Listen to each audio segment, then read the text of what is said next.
Si aprì quella finestra e agli occhi apparve tutto così surreale, come silenzi cosmici certe mattine quando c'è la neve. Sui fiori della vita non c'è abbastanza acqua, scoprire una conquista sapendo che è finita, ma furono le sue parole dirette come i suoi sguardi che accesero il sopito sole, un sole che mai si ricordi.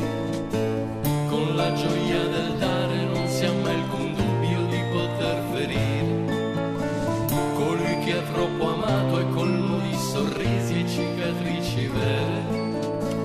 La folla ormai smarrita si inginocchiò in silenzio, quell'aria benedetta